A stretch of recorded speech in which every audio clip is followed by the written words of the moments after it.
Start higher secondary કોમર્સની તૈયારી કરી રહ્યા છો તો સૌથી પહેલી અને સૌથી જરૂરી વસ્તુ છે એનો સિલેબસ બરાબર સમજવો. ચાલો આજના આ વિશ્લેષણમાં આપણે આ જ કામ કરવાના છીએ. એકદમ સ્પષ્ટ અને વ્યવસ્થિત રીતે સફળતાનો માર્ગ તૈયાર કરીશું. સાચું કહેજો, ટીએટી કોમર્સનો આટલો મોટો સિલેબસ જોઈને થોડું તો ટેન્શન થાય જ નહીં, કોને ન થાય. પણ જરાય ચિંતા ના કરતા, કારણ કે આજે આપણે આ જ ગૂંચવણને સુલઝાવવા માટે ભેગા થયા છીએ, જેથી તૈયારી એકદમ સરળ બની જાય. તો આ છે આપણો આજનો એજન્ડા. આપણે સ્ટેપ બાય સ્ટેપ આ મુદ્દાઓ પર વાત કરીશું.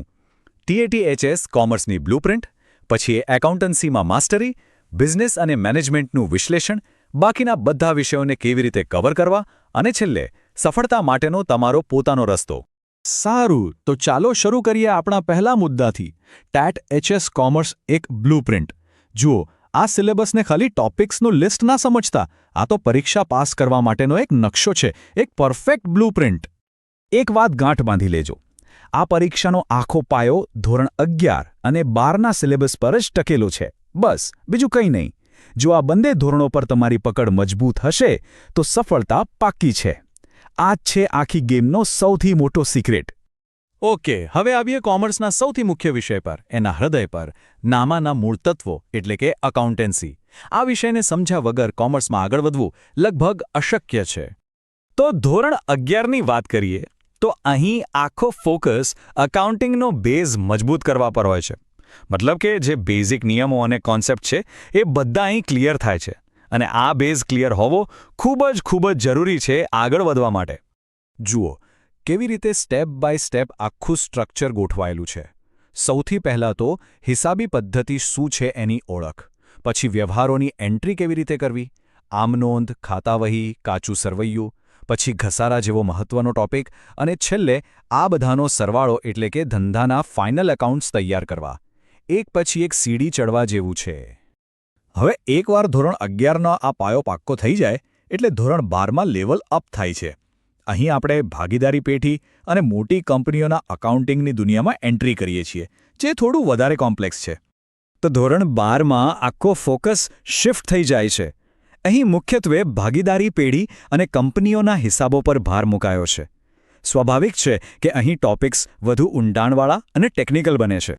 અને આ એ ટોપિક્સ છે જે સ્કોરિંગ માટે સૌથી મહત્વના છે. જુઓ, ભાગીદારીમાં પ્રવેશ નિવૃત્તિ, પછી કંપનીના શેર મૂડી અને ડિબેન્ચરના હિસાબો, અને સૌથી અગત્યનું નાણાકીય પત્રકોનું એનાલિસિસ અને કેશ ફ્લો સ્ટેટમેન્ટ. આના પર જેની કમાન્ડ આવી ગઈ એ બીજાઓ કરતાં ચોક્કસ આગળ નીકળી જશે. ચલો, એકાઉન્ટન્સી પછી હવે વારો છે આપણા બીજા પિલરનો, બિઝનેસ અને મેનેજમેન્ટ. અહીં આપણે થિયરી અને પ્રેક્ટિકલ બંને પાસાઓને સમજીશું. અહીં પણ તમે ધોરણ 11 અને 12 વચ્ચેનો તફાવત સાફ જોઈ શકો છો. ધોરણ 11માં ધંધાના પ્રકારો, ધંધાકીય સેવાઓ અને વેપાર જેવી બેઝિક વાતો છે. જ્યારે ધોરણ 12માં આપણે મેનેજમેન્ટના સિદ્ધાંતો, ફાઇનાન્શિયલ માર્કેટ, માર્કેટિંગ મેનેજમેન્ટ અને ગ્રાહક સુરક્ષા જેવા એડવાન્સ અને સ્ટ્રેટેજિક ટોપિક્સ ભણીએ છીએ. એકદમ લોજિકલ પ્રોગ્રેશન છે. ઓકે, તો બે મોટા વિષયોની વાત તો થઈ ગઈ, પણ વાત અહીં પૂરી નથી થતી. બીજા પણ કેટલાક સપોર્ટિંગ વિષયો છે જે સિલેબસને પૂરો કરે છે, અને એને ઇગ્નોર કરવાની ભૂલ બિલકુલ ન કરતા.